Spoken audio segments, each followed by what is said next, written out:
Thanks, Mike. And thank you so much to everyone for the invitation. Gowanus Canal area is a water body that holds a special place in my heart and SCAPE's heart. I'm a volunteer at the Conservancy. I'd like to be more active than I am, but I try to come down here quite frequently, and it's been kind of the cultivation grounds for a lot of ideas that we're testing around the harbor. So I work for SCAPE, Landscape Architecture, and recently our firm has been involved in a lot of coastal resiliency planning, pre-Sandy and post-Sandy around the New York City harbor. I've put my email up here and our Twitter feed. If you have any questions, I'm happy to kind of respond to those. But I thought today I would talk about 3 projects. 2 projects, as I mentioned, were kind of cultivated here and for the Gowanus Canal area. One is highly conceptual for the Museum of Modern Art, oyster texture. One is called the Habitat Pier Project, which Tom so nicely introduced. And then the third is Living Breakwaters, which is a project proposal for the South Shore of Staten Island, but it's built on many of the ideas that were developed here for the Gowanus. So we're really excited that the kind of work is expanding in this way. But before I kind of start that, I thought I would just mention a couple words about SCAPE. We're a landscape architecture firm, and recently we've been trying to develop and cultivate work that not only involves the public realm of the land side, but involves the public realm of the water and tries to connect people and communities with their waterfronts. And whether that's an industrial, active, working waterfront, or a post-industrial, abandoned waterfront, or an active kind of residential community waterfront, we're really looking for ways for kind of expanding and merging those worlds. So it's one of the first projects that our office worked on that really began to kind of cultivate these ideas was called Oyster Texture. And it was a proposal for the Museum of Modern Art for their exhibition entitled Rising Currents, which was held a couple of years ago. Different teams of architects, Susanna was working with one of them, I probably presented the work. But we're asked to look at different sites around the harbor and kind of imagine what would happen if they were hit by a large storm event and how they could adapt to the risks of those. So our site was Red Hook Gowanus Canal on Governor's Island. And we really started by looking at this place. What has it been? What was it been in the past? And this image is a kind of depiction or an interpolation of historic maps of 1776, kind of Gowanus's environs. And you can really see that the edge between land and water is highly blurred. It's a mosaic of ecosystems, and there's a lot of shallow water. And then the proposal that we developed didn't try to mimic that, didn't try to replicate the past condition of the Gowanus, but really tried to learn from it. So we entitled the kind of ideas engendering the proposal Back to the Future, because it looks back to think about and imagine the future, but it does not purely try to replicate it. But we imagined on the right here what we called a kind of new Gowanus, which would be a kind of post-Superfund Gowanus, because a Superfund designation had just been put in place that had a kind of stronger relationship with its shoreline, and then an offshore system of living breakwaters that would actually help reduce wave action and kind of coastal erosion for these neighborhoods in the event of a large storm. But we also embraced the kind of historic life of the Gowanus Canal and really looked towards oysters as a species that could help catalyze these kind of different ecosystems and infrastructures. So we looked at oysters for their kind of water quality benefits, their biofilters. They can actually filter certain contaminants out of the water, mostly nitrogen and phosphorus nutrient contaminants. And here in this project, though it was a conceptual project for a museum, it had a lot of resonance, and we also built a lot of partnerships with this project. So Tom mentioned the New York, New Jersey Baykeepers and Bart Cheser, who has an oyster restoration reef on Bay Ridge Flats. We started forming these relationships with people restoring oysters within the harbor themselves and learned both about the difficulties of doing that and the kind of possibilities of doing that. And so this image here is an image of the New York Harbor School, their scuba team. Instead of a basketball team, they have a scuba team. They're a pretty amazing school facility. But we went out with students and we learned about oyster restoration within New York Harbor and how it could be translated to these more industrial and active sites. So we thought kind of holistically about the species of the oyster and its life cycle. It moves from a small sperm egg to a fertilized egg and then to a free-swimming larvae in the water column. And then when it attaches to something, it becomes a spat. And it attaches to an oyster shell, a bulkhead wall, a rock, or a stone, and ultimately over time agglomerates into reef-building structures which are very biologically important as they add nooks and crannies to the water, which all kinds of species can locate within, but they're also important from a risk reduction standpoint in that they help slow the water, they help attenuate waves, they literally build living infrastructure for wave attenuation. And we also thought about how that life cycle could be incorporated into geography of the Gowanus Canal and Red Hook, how portions of the post-Superfund cleaned Gowanus Canal could turn into spat sanctuaries and nurseries and actually help feed the reef and create the kind of source product for a wave attenuating reef out in the Bay Ridge Flats. And this is a kind of image. There's a lot more information about this project on the MoMA website and on our website, but this is kind of one of the final images that we created that was meant to be inspirational and showed the Bay Ridge Flats as a wave attenuating oyster reef on the left, kind of building in intensity, going from smaller subtidal reefs to larger exposed, kind of more like constructed islands.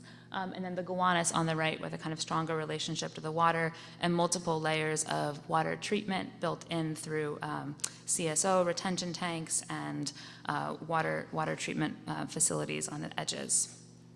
So a kind of zoom in of these kind of two spaces, which we thought of as highly complementary. So even when you're designing within one particular space or one particular node, you really have to think about the kind of broader relationships. This is an image of the model. And here we actually learned about this fuzzy rope material, which turned out to be less useful for oysters, but much more useful for mussel cultivation. And that kind of led to the development of the next project, which was the Sims Habitat Pier project. So as Tom kind of brought this up, and this is a really interesting kind of extension of the office's work. Unlike the MoMA project, which was a long, kind of partially funded initiative developed by the Rockefeller Foundation, the Sims Habitat Pier was almost purely a volunteer effort. Many of the volunteers are here in the audience today. But what we wanted to do with this project was think about how the ideas of oyster texture could be piloted and tested on a very small scale in an active marine industrial site. So Tom came to us and we kind of discussed what were the many different options for enhancing habitat on an active industrial pier, which is very different than enhancing habitat on an abandoned pier or a kind of unused space. And we came up with this idea of trying to test the material, the fuzzy rope material, as a habitat enhancement device. The fuzzy rope is used in the aquaculture industry to actually raise small mussels into large mussels. So you will hang lines of fuzzy rope in the water column. You'll artificially seed them with mussels, and then you'll wrap them with a gauze, and they'll grow out over time. Here, we didn't have permits to put live species in the water, so we wanted to see if we added this new environment and we added this substrate for life, would it be populated? And so we worked with Michael Judge at Brooklyn College, and we worked with Bart Cheser, who had worked on the development of the Bay Ridge Flats oyster reef, to develop this kind of temporary, pilotable, very inexpensive project. And that was installed by a group of volunteers. This is a fuzzy rope weaving evening that we had at our office. And these are the kind of final fuzzy rope panels that were installed on the waterfront over a year ago.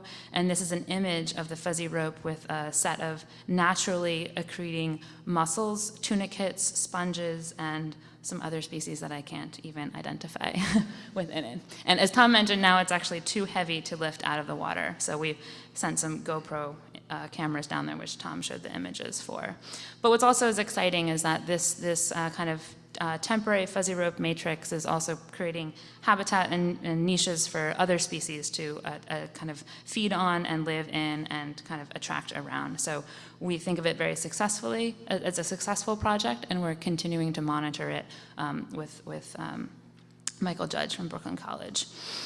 And then finally, this work has really built into what's a much larger kind of capital construction project that was recently funded by HUD for $60 million on the south shore of Staten Island. So that also, it seems like a big success and a big kind of good moment for this kind of train of thinking. And this work, it's called Living Breakwaters for the south shore of Staten Island, was developed through the Rebuild by Design initiative and competition, which happened over the last about a year and a half now. But I'm going to show some slides on this project, and you'll see how there's a lot of kind of relationships back and forth between the different efforts. And as with this project and with all of our projects, there are collaborative efforts. So we have highly interdisciplinary teams working with us together to develop this work. So it's a complex team of multiple engineers, marine biologists, scuba divers, harbor school students, and architects and graphic designers.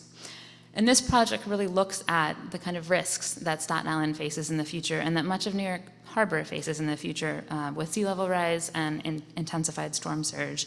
And we really thought about trying to define resiliency toward these risks in three ways.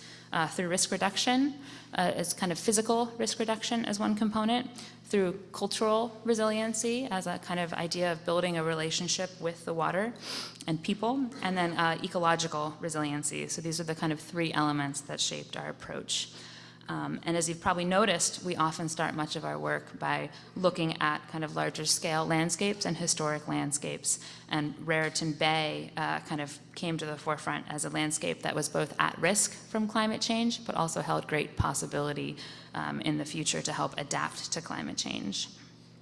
We also, just as within oyster texture, we began to really embrace the concept of the shallow water environment as a productive environment and as a beneficial environment for people and for ecosystems. So this kind of list of shallow water environments we have titled the shallows, and it really becomes the kind of operational ground for the proposal.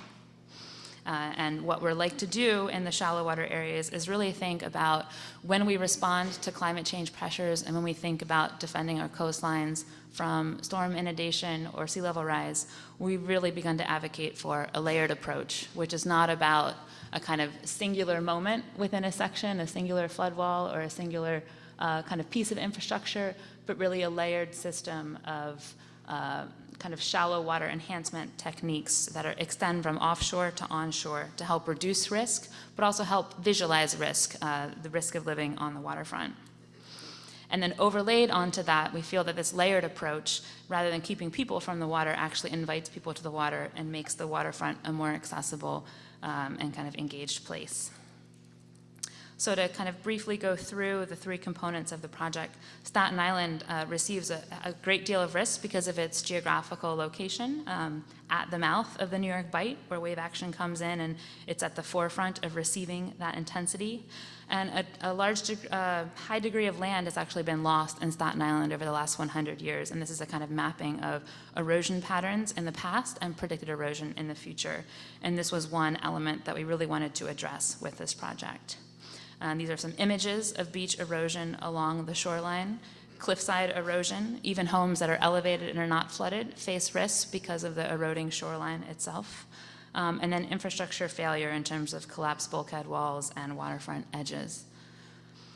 So the strategy that we began to develop was not a flood wall strategy, but a breakwater strategy. And we developed a lot of graphics to kind of communicate with the local residents about what breakwaters are and what they can and can't do. The breakwaters themselves actually are built offshore, and they're small rocky islands that help reduce wave action and coastal erosion. They don't stop the water will still come in. They won't stop sea level rise, that will still occur, but they do mitigate the most damaging and life-threatening aspects of a large storm in that they reduce wave velocity. And so Habitat, as I said, they do certain things, but they also have the potential to kind of encourage recreational fisheries, build beaches, and provide habitat, the kind of other pieces of our three-part diagram. But again, we've tried to be very clear with the community, they do not completely keep out the water. And we work with Stevens Institute to begin to model this infrastructure. This is an image of the kind of sandy condition where you have 6-foot waves along the waterfront. With the breakwater system, that wave action will be greatly reduced. But we also really were trying to embrace the aspect that breakwaters are a kind of a component of traditional engineering, and we needed to rethink them and redesign them to be more ecologically sensitive.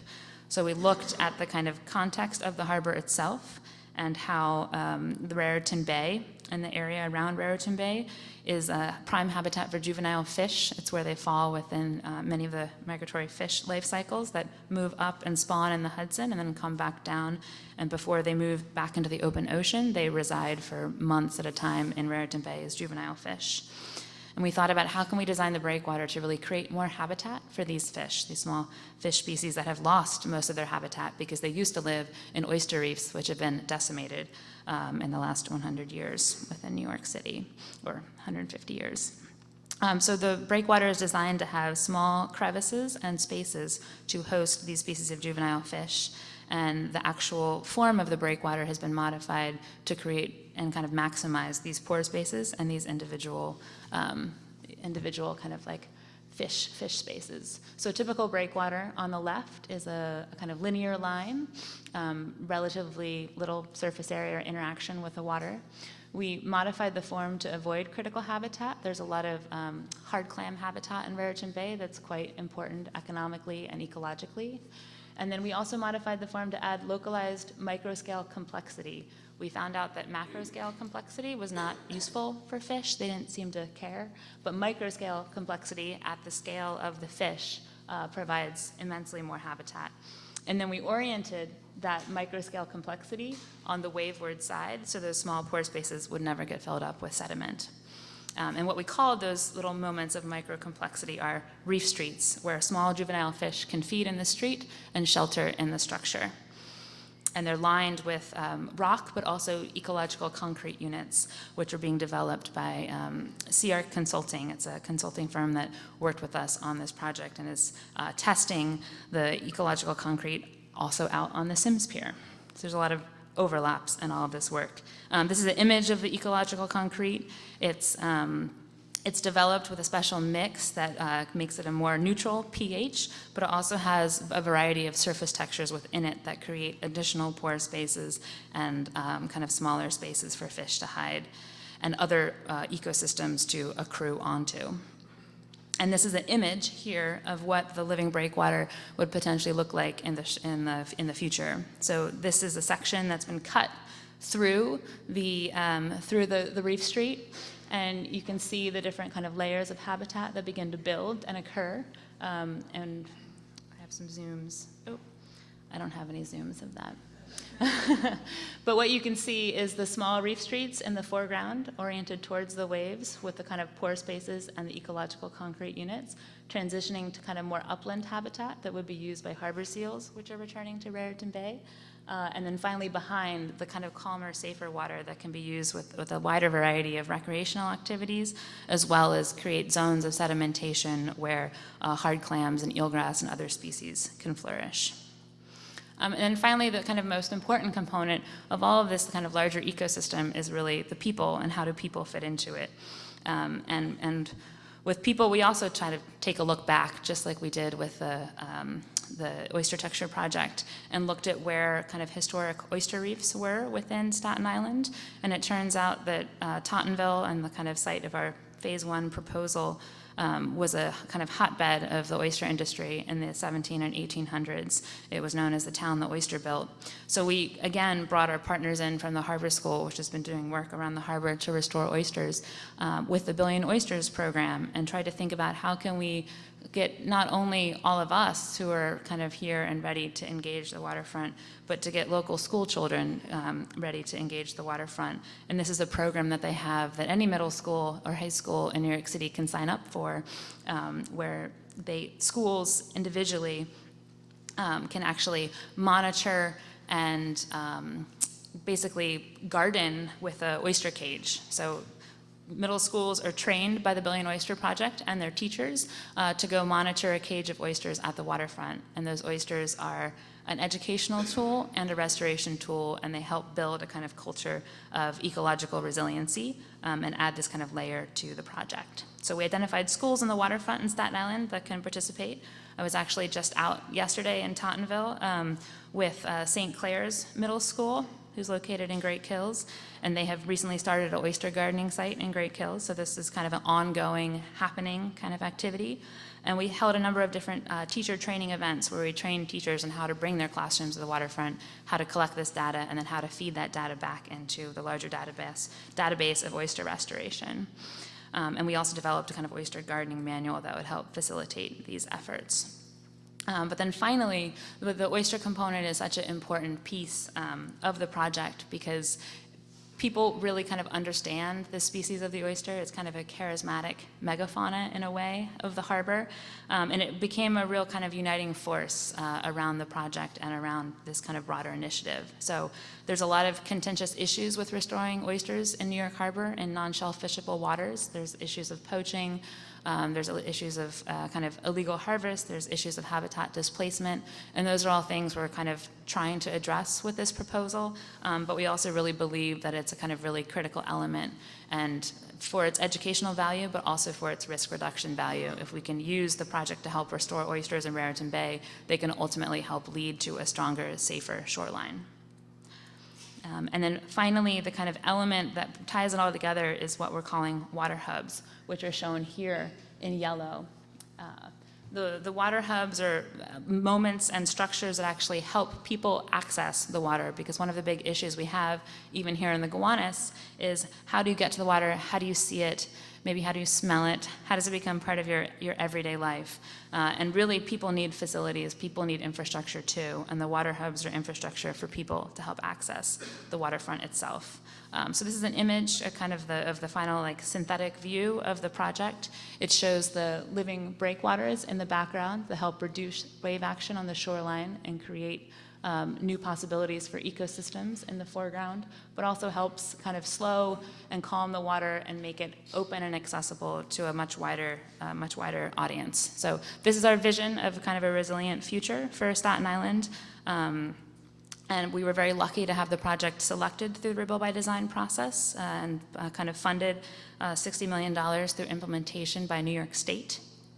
And this is a kind of view of the segment that was selected for funding. It's the Tottenville Reach, and some kind of final images of some of the kind of community outreach and schools and classrooms engagement that we've been doing to further this initiative along. And then finally, I just wanted to mention that here in the Gowanus and in Staten Island and in all places around the harbor, we're thinking and imagining about how to redesign our future to be more resilient to these large storms. But the small storms are also important too, and we can't kind of forget the importance of designing for the everyday. So that's really what we try to do at SCAPE, make the world a better place, make the world a safer place, both for storms like the storm that happened in April, this is our site in Tottenville. These are very dark, grainy photos, but these are very large waves crashing along the shoreline there, but also kind of improve the everyday lives of Staten Islanders, whether it's coming to the waterfront to kayak or oyster garden or have a barbecue or a picnic. It's kind of really about the bigger picture of resiliency. So thank you.